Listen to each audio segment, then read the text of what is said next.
Guys question number 9 में आप देखेंगे थोड़ा सा बदलाव कि find the point on the curve. Curve का इक्वेशन y बराबर x cube minus 11x plus 8 है और एट विच द टेंजेंट का वैल्यू दिया हुआ है। हमने कर्व का इक्वेशन ले लिया y बराबर x cube minus 11x plus 5। इसको डिफरेंशिएट करते हैं तो dy पर dx मतलब स्लोप का मान मालूम हो गया और ये है 3x स्क्वायर माइनस 11। लेकिन स्लोप का इक्वेशन, स्लोप एक स्ट्रेट लाइन होती है और स्ट्रेट लाइन का इक्वेशन y बराबर x माइनस 11 है। तो इसमें x का कोएफिशिएंट 1 है, मतलब टेंजेंट का स्लोप 1 है और टेंजेंट के स्लोप के लिए हमने इक्वेशन ले लिया है 3x स्क्वायर माइनस 11। तो इसको बराबर करेंगे 1 के, तो 3x स्क्वायर बराबर 111 प्लस हो जाएगा यहाँ, मतलब 12 आ गया। तो x स्क्वायर वैल्यू 12/3, 3 से 12 को काटा तो 4 आ गया। तो x का मान प्लस माइनस 2।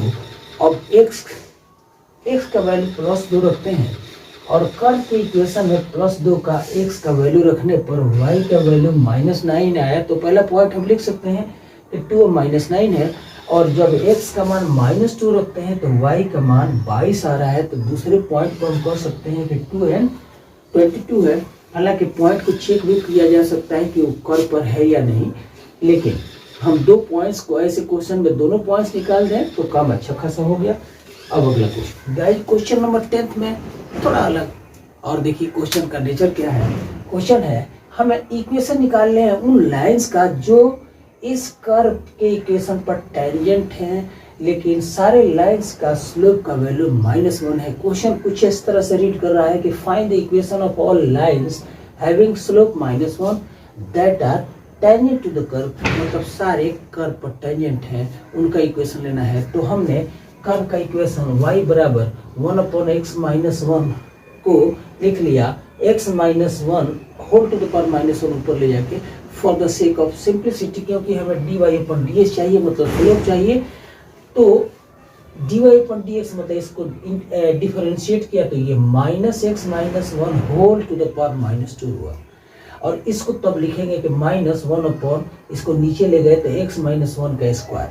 अब इस स्लोप दिया है -1, तो इसको ये दोनों स्लोप, ये भी स्लोप का वैल्यू है और स्लोप ऑलरेडी -1 दिया है, तो दोनों को एक दूसरे के इक्वल करेंगे और इक्वल करने पर x का वैल्यू आप सिंप्लीफिकेशन देख सकते हैं, हमने लिखा है यहाँ पर, और ये 1 से 1 क्रॉस हो गया तो x माइनस 2x बराबर 0 हुआ। तो इसमें से x को कॉमन कर लिया तो x माइनस 2 बराबर 0।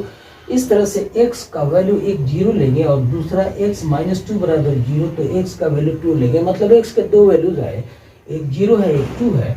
तो जब हम x का वैल्यू 2 रखते हैं तो इस कर्व में x के लिए 2 रखने पर y का वैल्यू 1 आया और तब पॉइंट हो गया x का वैल्यू 2 और y का वैल्यू 1। और equation of any line, if equation of A line with slope known and A point through which the line is passing is known, मतलब किसी भी स्ट्रेट लाइन का इक्वेशन हम निकालेंगे अगर वो किसी पॉइंट से जा रही है, उसका कोऑर्डिनेट मालूम है और उसका स्लोप मालूम है, तो उसके लिए लिखते हैं कि y माइनस y1 बराबर m into x minus x1, जहाँ पर m स्लोप है और x1 और y1 उस पॉइंट से जिससे पास कर रही है स्ट्रेट लाइन, उसका कोऑर्डिनेट है जो हमें मालूम है वो 2 1 है। तो दो इस रिलेशन में हमने y1 x1 और m का वैल्यू रखा। यहाँ y1 का वैल्यू 1 है, x1 का वैल्यू 2 है और स्लोप का वैल्यू -1 है।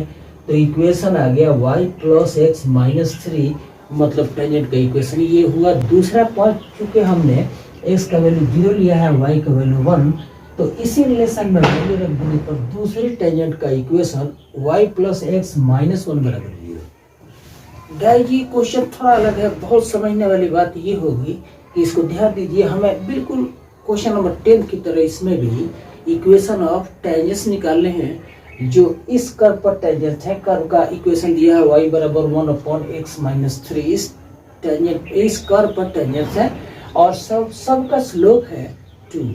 तो हमने कर्व की इक्वेशन को मतलब y बराबर 1/x माइनस 3 ले लिया। इसको हम लिख सकते हैं, ऊपर ले गए तो x माइनस 3 का पावर -1 होगा और जब डिफरेंशिएट करेंगे तो इसका value -x minus 2 whole to the power -2 हुआ।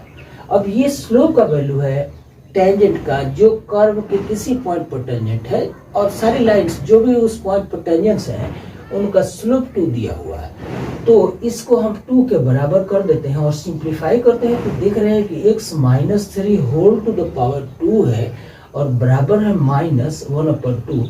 तो किसी भी संख्या का अगर स्क्वायर माइनस के बराबर है तो वहां पर ये वैल्यू निकाल नहीं सकते x का वैल्यू, क्योंकि ये नेगेटिव है। स्क्वायर हटाएंगे तो under root of negative term is not known, that is imaginary part.